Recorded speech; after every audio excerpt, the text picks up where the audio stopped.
Hello, I'm Diane Richard and your host of Let's Talk. What do you think about when you hear the words cotton candy, corn dogs, potato patch fries, Noah's Ark, the jackrabbit, and see a huge yellow arrow perched high on the hillside visible as you cross the Rankin Bridge? If you guessed Kennywood Park, you would be correct. Kennywood Park is noted as America's finest traditional amusement park that offers a unique mix of modern thrills and classic rides, providing unforgettable fun since 1898. Yeah, you heard me. Since 1898, 120 years of providing fun and family memories. From the 3 wooden coasters that have been designated landmarks by the American coaster enthusiast, to the infamous Noah's Ark that greeted every giddy child and adult as you entered the amusement parking area. I too shared those fond memories as a child. Let me share with you a couple of fun facts. Did you know that Kennywood is operated by Palace Entertainment, one of the leading leisure park operators in the United States? Palace Entertainment owns and operates 21 major entertainment venues across 10 different states, offering a wide variety of family-friendly rides, shows, and attractions. Kennywood also has a scholarship program and provides 10 $1,000 scholarships annually to Kennywood and Sandcastle team members who excel at their jobs, in the classroom, and as well as in the community.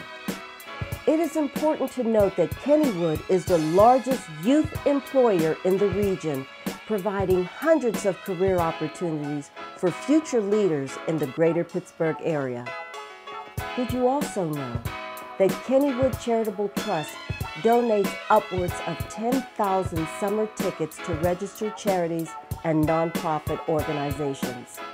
The specific mission of the Charitable Trust is to provide opportunities for disadvantaged and underprivileged children who may not otherwise have a Kennywood day. The Kennywood Charitable Trust offers many other charitable programs, like donating unused food to the Greater Pittsburgh Community Food Bank, the United States Marine Corps Toys for Tots program, and much more that you will learn about today. I recently spoke with Nick Paradise, who is in charge of media relations at Kennywood. As we chatted under the Kennywood gazebo, surrounded by a lush and beautiful green space filled with hundreds of parkgoers, Nick shared a tremendous amount of information that many may not have known about Kennywood. It is more than just an amusement park. It is a place where they build memories for people of all ages. It's an inviting place where you are free to be a kid. Now, buckle into your seat and get ready for an amazing ride as we learn about the history of Kennywood and all that it has to offer. Welcome, Nick. Thank you for having us today, taking time out of your busy schedule to talk to you about all places Kennywood. Absolutely. Thanks for coming. You have the best job in the world. I like to think that. Okay, what we're going to do is we're going to talk a little bit and let our viewers know all about Kennywood, and just to give them an idea so that they'll want to come, so they'll want to spend time here, because I, as a child, had amazing times here and some great memories. Sure. So let's just conjure up some of that, okay? Sure. Give our viewers a brief history of Kennywood from its founding in 1898. Oh my gosh, what, 120 years ago? 120 years this year, yeah. Kennywood started as what was a trolley park, and you had the trolley lines that ran all throughout the region. And actually, the trolley line came before the park, and the park existed to serve the trolley line more so when the trolley line was to serve the park. They opened the park to get people to ride the trolley more. Of course, here we are now, 120 years later. The trolleys are long gone, but the park remains, as popular as ever. At start, the only ride you had was a carousel, not far from where we are now. Other activities included things like duck pin bowling, athletic competitions, everything from baseball to track and field. They did do rowboats on the lagoon, and dancing was also a very popular thing. Yes. And so it's so interesting to see that, at that point in 1898, 1899, you didn't really have amusement park like we think of today, but it gradually evolved with the first roller coaster in 1901, and the old mill opened that year as well, which is still with us in a similar form as then, and gradually progressing as technology continued to advance. Yeah. Things like dancing got less popular. It was converted into a ride space. You had a large swimming pool here as community swimming pools and private swimming pools became more popular. That went away, and roller coasters have kind of become the main part, but you still have some constants and classics like the merry-go-round, traditional favorites. Is that the same carousel? It is not the same carousel. Okay. It's actually a larger carousel that we purchased in 1926. It was actually built for the American sesquicentennial, the 150th anniversary of the country. Funny story though, the builder did not finish in time. He missed his deadline. The celebrations were to be in Philadelphia, but he missed his deadline, so they didn't want the carousel. So the Kennywood ownership hurried across the state and got that nice carousel at a really good discount. Quickly scoop that up. Absolutely. So there's a lot of interesting stories, and I could go on for a long time about stuff like that. This is good stuff. So how did Kennywood get his name? So this area was owned by the Kenny family. It was a farmer and coal miner. That was actually their main business, was coal mines.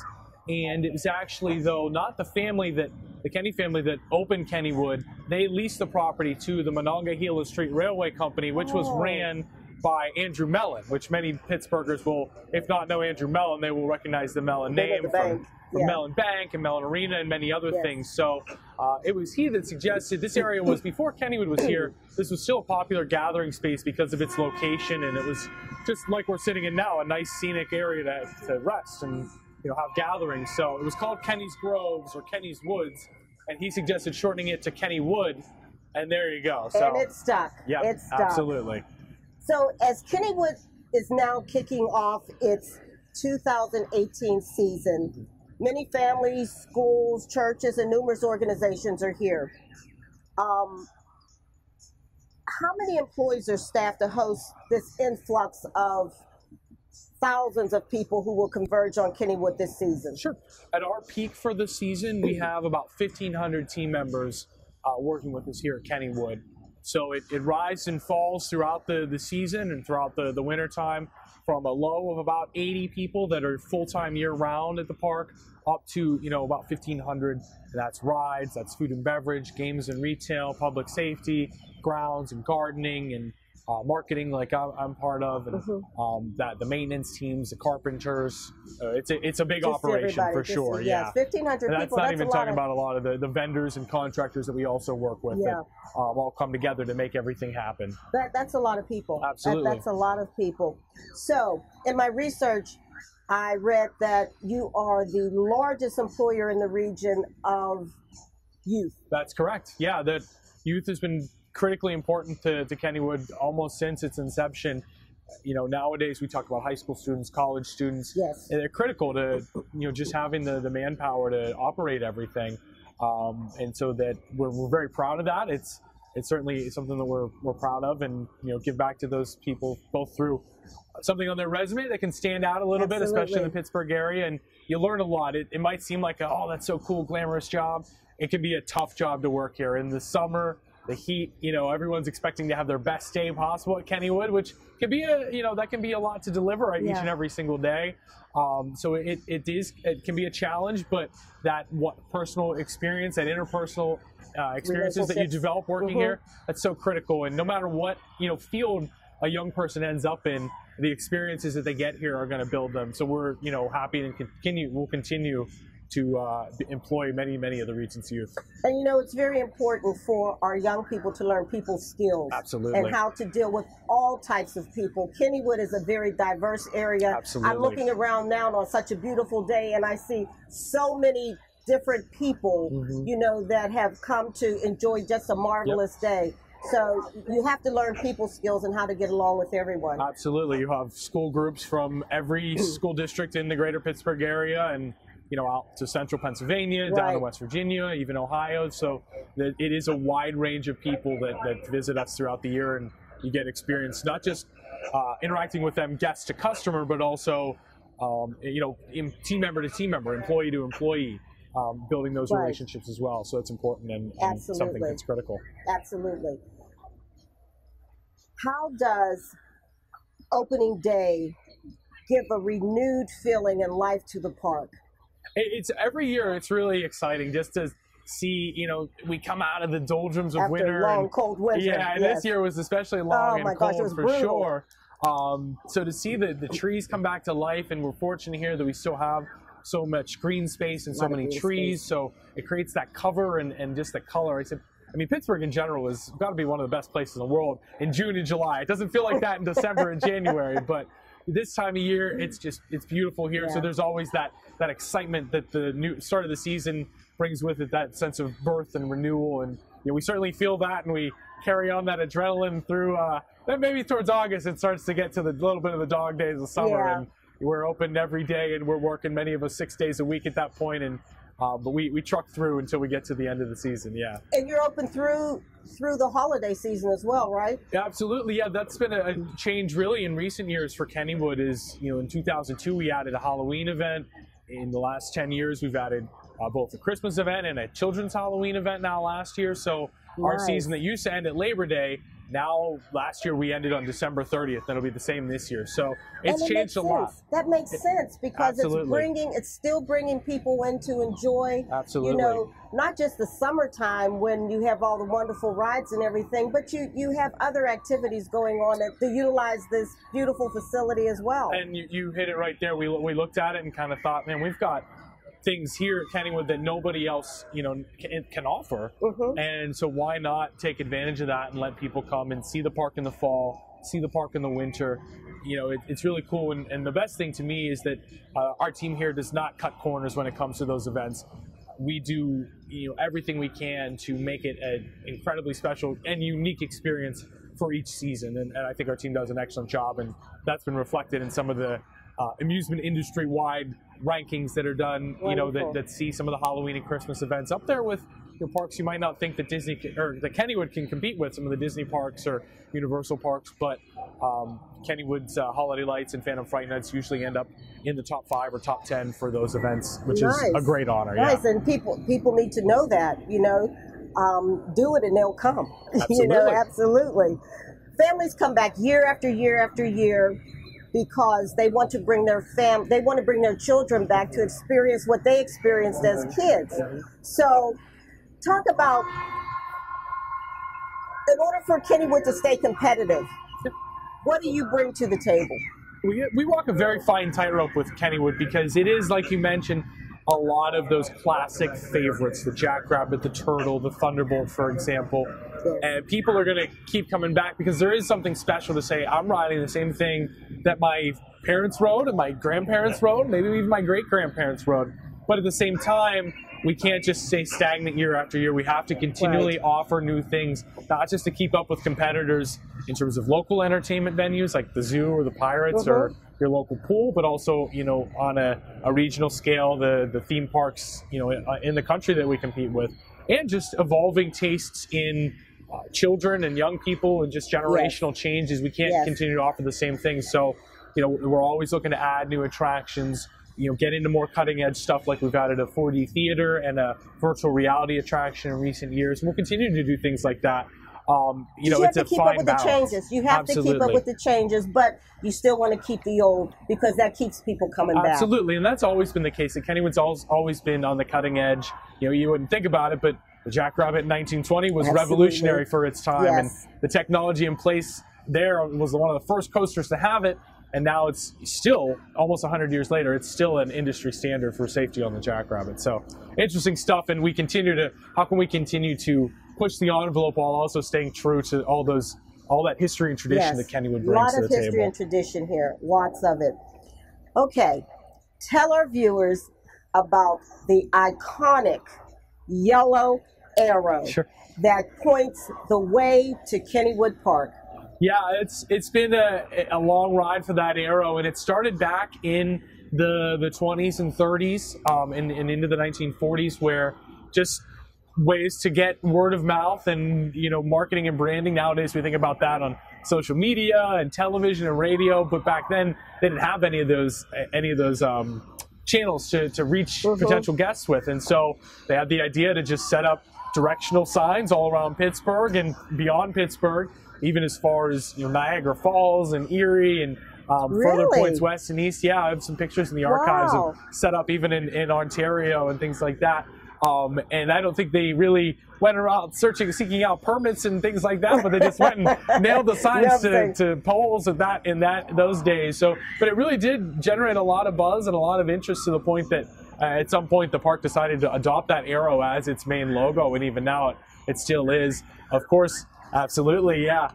Nowadays, people use their GPS so much and to get around that we don't do as much with the arrows anymore, but as a directional, as its original intent.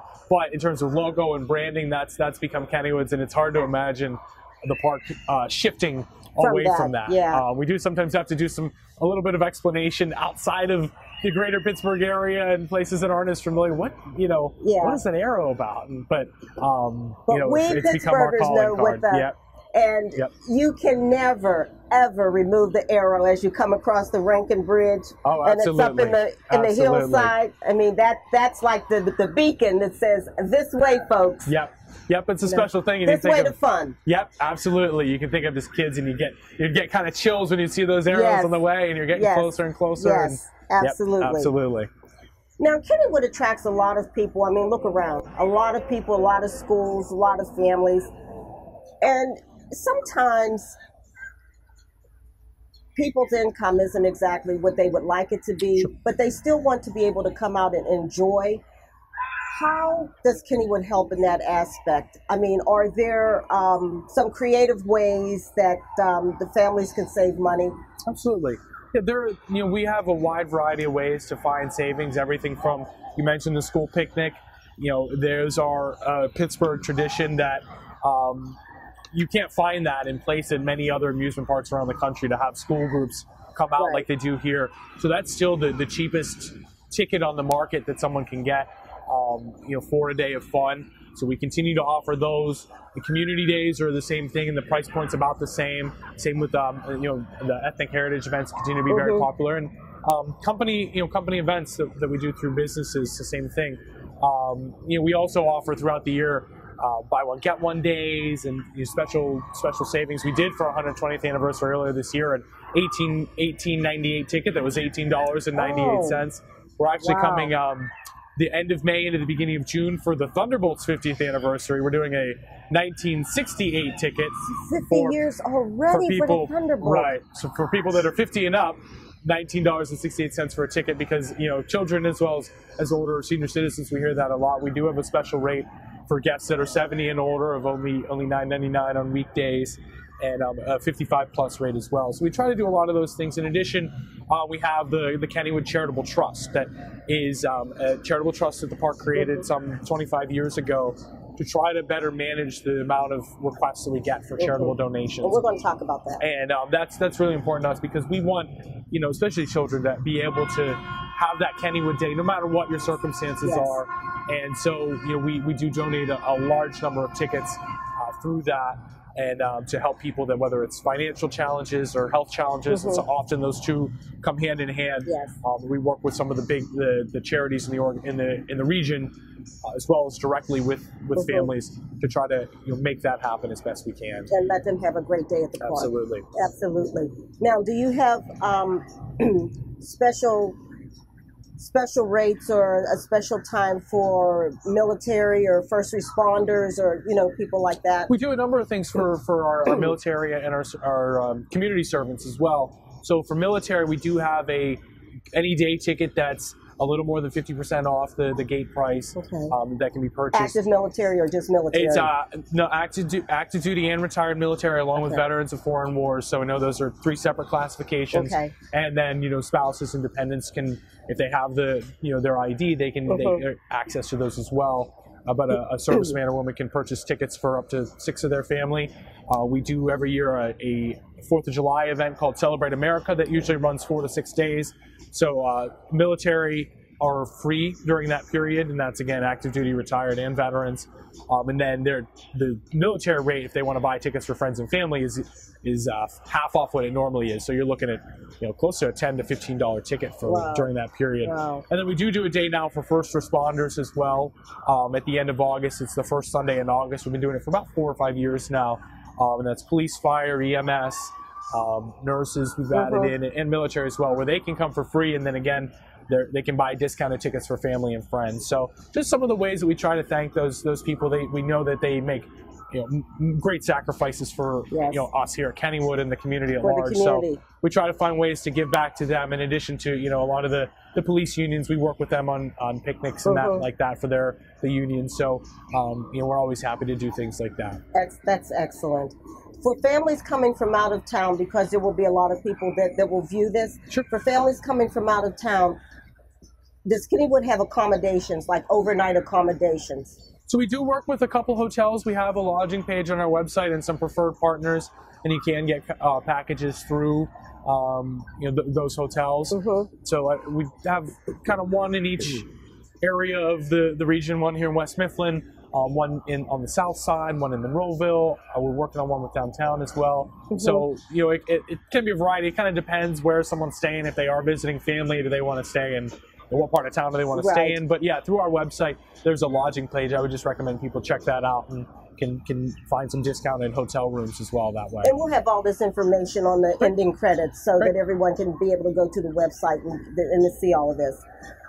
And also I noticed in my research that you have an it seemed unending schedule of events that you're going to be doing throughout the season. So let's talk a little bit about some of those events and how can other organizations who are not a part of it, like the Heritage Day and the Ethnic Day and things like that, how can organizations become a part of something like that and be able to have a day at Kennywood? Sure. So for just to start with the Ethnic Heritage Days, that's something that, and it's been this case since they started, where we almost serve as the host venue for those events, and then a community organization would come to us, and we'd work on selecting a day. We'd give them tickets, and they could at rate X, and they could sell them either at that rate or mark it up a couple dollars to make some money for the organization or to pay for entertainment that day or food, and then we work with them. So many of those organizations we've been working with for generations, and we are always looking to add events like that. If there's a heritage group or an ethnic group that doesn't have a day, if you know a person or a group that you think would be willing to host it, please reach out to us, because we're always willing to add to that calendar. In recent years we've added an Asian Heritage Day and a Latino Heritage Day as our partly as the dynamics and the demographics of the region have changed. Hence the diversity. Absolutely. So and the same with community days. We've added some new picnics for local communities, and some have been going on for more than 100 years. So it just depends, and the same with companies. We'll work with a group from 15 people all the way to 5 or 10,000 people. One of the local businesses actually rented out the park for their employees this past week as a way to give back to them. Nice. So any group or company, no matter the size, we're willing to work with, and that's another big way to find good savings, is to come as a group, come as part of a group. Yeah. What is the capacity of the park? So it can kind of vary. I don't know if there's if there is a true capacity. I have to look that up and get back to you. But we don't disclose our daily attendance figures or rough attendance figures. But on busy, hot summer days, we'll get upwards of 10,000, and somewhere more than that. But I've heard tales, especially back in the older days when you didn't have to pay anything for admission, of upwards of 20,000, and seen pictures where it seems hard to imagine, but yeah, I've seen the park pretty full in some old pictures. So back in the day, we would come to the park. Tell them my age now. We'd come to the park, and you go to the little window ticket booth, and you would buy tickets, and you would ride that way. Right. So there were thousands and thousands of people in the park, and sometimes it was like you wanted to get here early so you can get on a ride or something, Right. So I'm so glad you changed that. Yeah, it makes it a little more easy to manage, and Yes. you know, keeps people from necessarily just coming to hang out here or Yes. kind of loiter in a sense where you Yes. make the pay some admission, and Mm-hmm. it helps the atmosphere. Yes, it does. It does. And this is a family-friendly atmosphere, so we want to keep it that way. Absolutely. We want to keep right it that on. way. You have a show schedule, a 2018. Well, you have a new show schedule every year. Right. But I remember my memories of Kennywood over the lagoon, and you would have aerial acts. You would have somebody flying out of a cannon. You know, those were just like memories like from back in the day. Sure. What types of shows do you have today? So this year, actually, for our 120th anniversary, we're making an effort to get back a little bit to some of that style that you reference. The sky coaster that's been set up over the lagoon for the last 25 years has kind of made the aerial shows over the lagoon a little more challenging to pull off. But we do have some acrobatic and Cirque du Soleil style shows this year that we're doing. We have a 88 Keys is the name of it. It's a dueling piano show over on the stage by the Potato Patch. So I walked past it earlier and saw the piano set up. So we're trying to get a little more things like that. They're a little more variety style and thematic this year. And so far it's been really well. It's, you know, they just started this past weekend, was the first weekend for them, but so far so good. Nice, nice. Everyone knows Kennywood as an amusement park. And you touched on it a little bit before, but there's much more behind the scenes activity that Kennywood has. And what I'm speaking about is the Kennywood Charitable Trust. That is a phenomenal philanthropic type of a trust, you know. And you mentioned before, unfortunately, there are those boys and girls who are underprivileged or whatever it may be, you know, their circumstance, and to give them back a day at Kennywood is wonderful. But I wanted to talk about, you touched on that, but now I would like to talk about some of the other charitable things that Kennywood does for the community. Sure.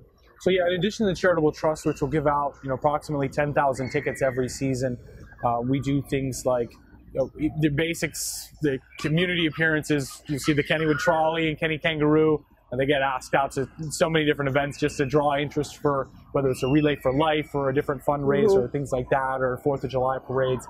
So they're always making the rounds, and you know, that's something we don't charge for. Along with, you know, we'll do history presentations or just, you know, about Kennywood presentations for schools, senior groups, church groups, you know, all kinds of variety like that. We talked about, you know, Kennywood is the largest youth employer in the region, and so part of that is that we do 10 scholarships every year between Kennywood and Sandcastle, our sister park.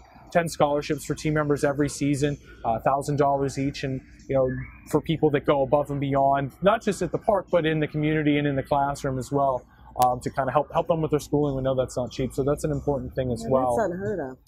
And you know, we try to find ways that we can do that. Last year, we got an invite from Toys for Tots, Marine Corps Toys for Tots Foundation. We decided to not just serve as a drop-off point for toys and have some people volunteer, because they actually did the organization collection here in West Mifflin, but for Giving Tuesday, which has become almost the third day after Black Friday and then Cyber Monday, and now it's Giving Tuesday, to add some philanthropic. So we decided for every person that buys a season pass through our website that day, we'll donate a summer ticket to the Toys for Tots drive. And so we ended up that we sold more than 900 season passes that day. So I was out there at the Toys for Tots pickup before Christmas with 900 Kennywood tickets, giving them out to cars, you know, for people that we needed. It was an honor to work with the Marine Corps Reserve there. It was, you know, great to give back to the community. Absolutely. And you know, it was just exciting that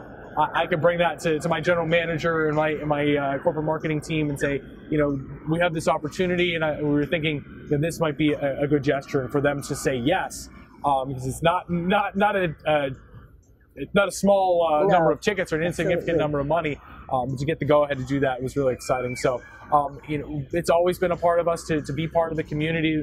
The park is a civic institution in Pittsburgh, and so part of that comes with a responsibility, we think, to give back to people. So we we can't give away as many tickets as we might like to, and we can't honor every request, but we do as much as we can to make it a place where there's avenues for people to go if they have a difficult situation and they need to.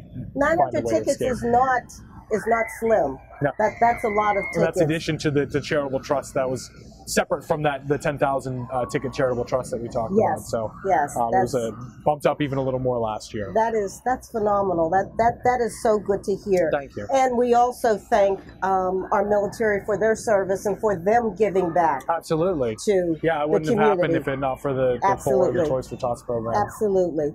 So wheelchair accessible days. Yep. We have a lot of people in our communities that are in wheelchairs, or they may have a situation where they can't maneuver or navigate as best as we can. So what do you have for them? So we do some special days throughout the year. We usually do 3 days each summer. I would call wheelchair accessibility days, where a wheelchair-bound person along with a caregiver can visit the park free of charge. It's usually middle of the week in June or July, on some days that we know the park's not going to be quite as crowded, because it can be tough for them to get around if on real, like today, for example, it wouldn't be a great day just because it's hard to get around.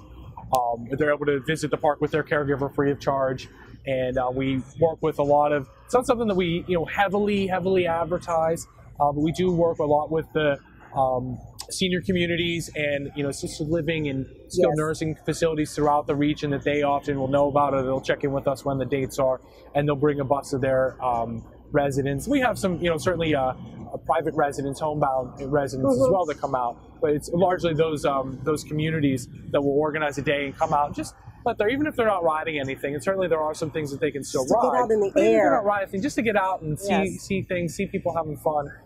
So we've been doing that for about 25 years as well. It's just, again, something that we want to do for people. We don't necessarily put a ton of publicity into it, because we don't need the credit, the pat on the back for it, but it's something that's just important for us to do. So that's phenomenal. And I know years ago, my grandmother would love to come out, and we'd bring her out, and she just liked to walk around and look at the gardens, look at the greenery, and a lot of people just like to do that. It's not always about the rides for some people. Absolutely. It's just getting out in the fresh air, seeing people, enjoying the surroundings, and Kennywood has all of that. Absolutely. It doesn't get any better than this. Tell our viewers where they can access all of this information. So the best place to go for all this is Kennywood.com. It's our website. You can find a discounts page on there, for example, that lists where when the buy one get one days might be, or when best prices might be available. During every year in November and December, we do big Black Friday related sales, and that can often be the best time of year for purchasing season passes. Even some single day tickets are about as cheap as they'll get. And that's all online. Year round. That's all through the website. Okay. We have the Kennywood.com/Kennywood-cares page that lists some of those wheelchair accessibility days and some other events. There's an events page on our site. So there's through the website you'll find all that information. If there's ever something you can't find, send us an email, contact through the website. We're always more than happy to help people find the best deal on passes. Good. And that's something that people need to know. Now, and I'd be remiss if we did not talk about safety precautions. Sure. Because with the climate of things today, this being such a huge property, not only such a huge property, such a huge public property, we have to have a watchful eye and be vigilant about our surroundings at all times, unfortunately. So what security measures do you have in place to help ensure that our guests are protected against any type of circumstance that may arise? Safety is the most important thing for us here at paramount Kennywood. here. I mean, our livelihood is tied to safety. If people don't feel safe, then they're not going to come here. So it is first and foremost in everything that we do, whether that's the ride operations, food service, just, general in and out of the park, the parking lot, etc. So, to talk about with rides, we have the state of Pennsylvania has ride safety standards for both the operational rides and the periodic inspection rides. and we go above and beyond everything that we do. In some ways, Kennywood has even been the driving force, because the standards that we're thought to adopt were by the state. Kennywood has stronger standards than that. So our rides are, inspected every day by a state licensed ride maintenance inspector. And if they don't clear that inspection, they won't open for a day. So that happens every day before a ride opens. We're talking about wooden roller coasters. A carpenter walks the track every morning to inspect the whole structure and the track. And then they do the maintenance checks on the brakes and the cars and rides and so on and so forth for every ride. It's incredibly important. Ride operators will go through classroom training. They'll go through, hands-on, observing through hands-on operation by a training supervisor, and then hands-on training as well when the ride's close to the public before that they're cleared to work the ride with guests on it. So that's several hours of training, even things like bloodborne pathogens, or handle things like that is incredibly important. Food safety training, of course, we're going through that. And all the OSHA standards. Yeah, and absolutely, all that. absolutely. So we regular conversation we are doing, working in some challenging conditions sometimes, to climbing up roller coasters, or we've got several building construction projects on site now. It's incredibly important for us that safety is at the forefront with when they're doing those things. And even just general, in the park we have our own Kennywood public safety team. That's licensed security officers. We work very heavily with West Mifflin Police Department and the Allegheny County Sheriff's Office, as well as with other community law enforcement departments to contract officers in for, mainly for weekends, peak times, Friday evenings, holiday weekends, even corresponding with if a certain school district is there, or certain communities there, maybe we can get some officers from that community to come in off duty, because they will have some familiarity with the kids people, or the family there. Yes. And even the school districts as well, their principals or their, what do they call it, the school resource officers and things like that, to be out here and help. Just to help with familiar faces. So it's incredibly important. I mean, everything from the metal detectors, which when Kennywood installed them back in the early 90s was kind of unheard of, to now, we're way ahead of the curve. And so we're trying to continue to stay ahead of the curve with things like that.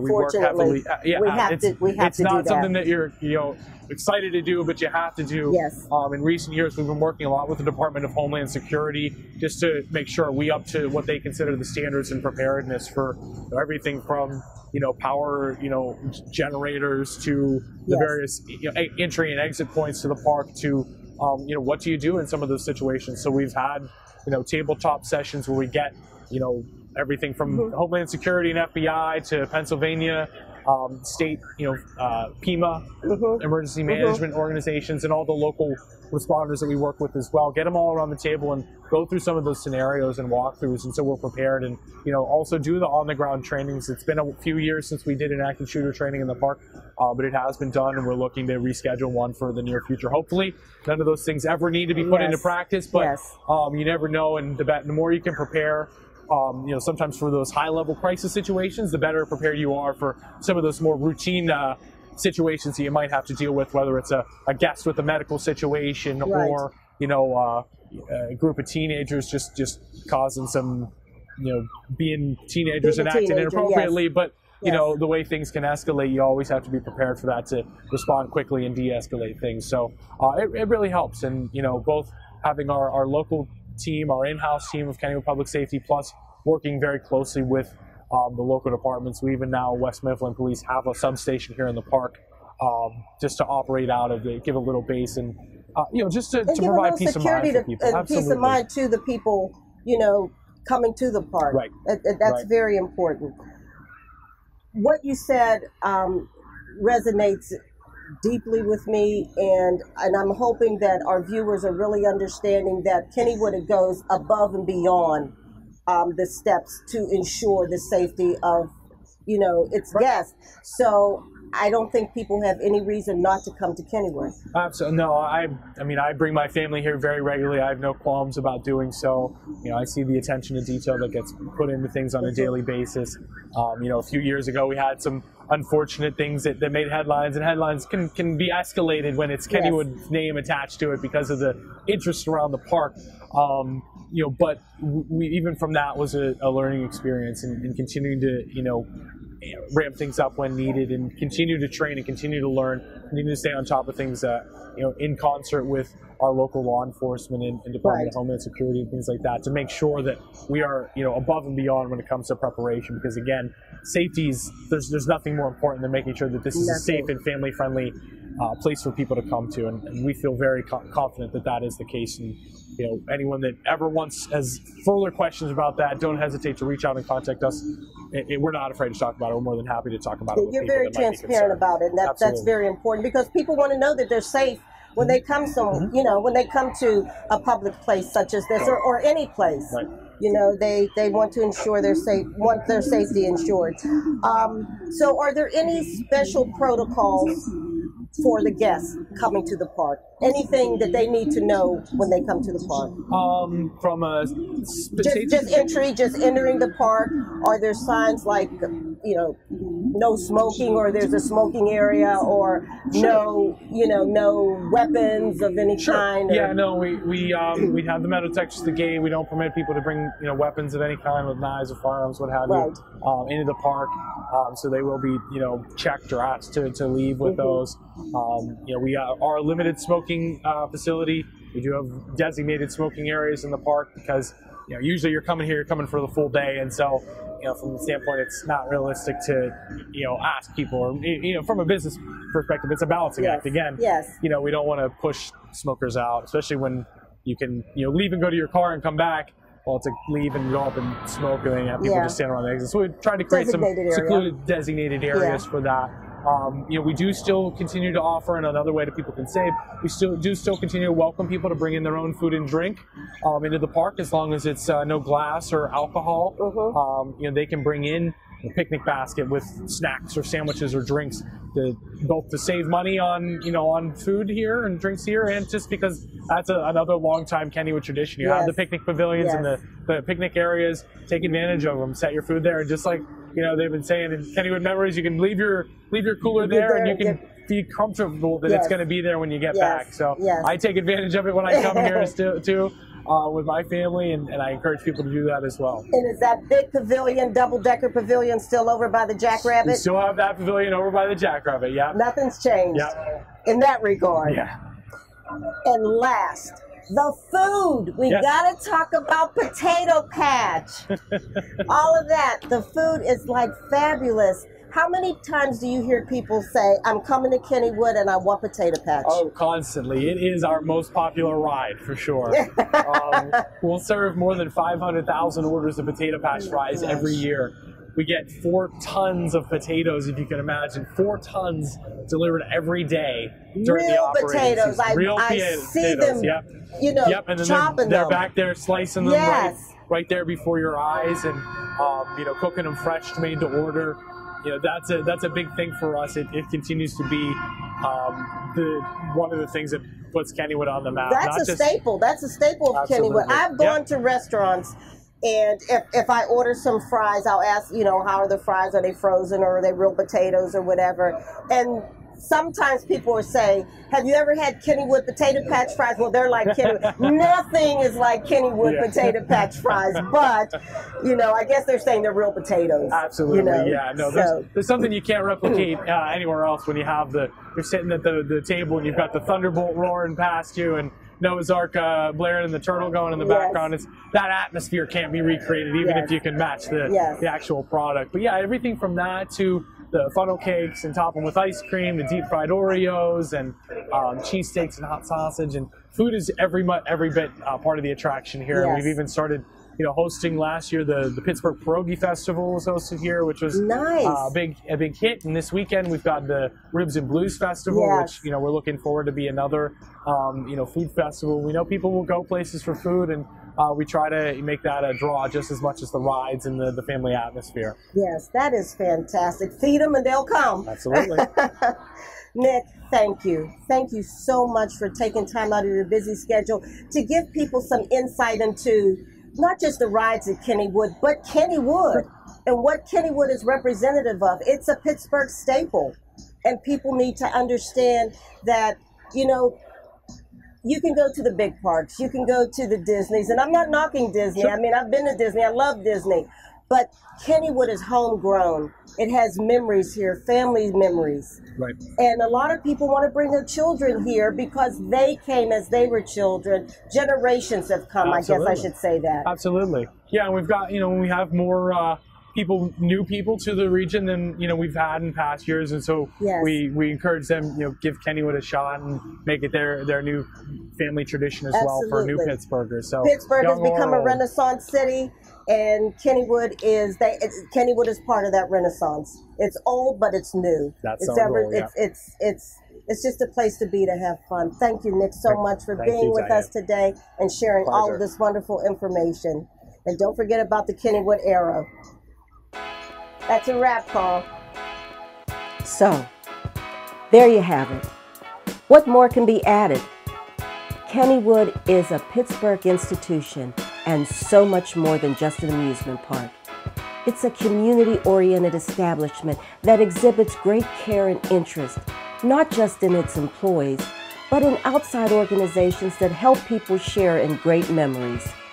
Kennywood recognizes that it is the people that make Kennywood, so it is no wonder that Kennywood gives back in a big way. Might I suggest that before the park closes for the season, gather your family and friends and follow that big yellow arrow to Kennywood for a day of lifelong memories that you will share for years to come. Again, thanks for watching, and don't forget to subscribe to Let's Talk with Diane Richard on YouTube for other great interviews with unsung heroes. We're also featured daily on PCTV Channel 21.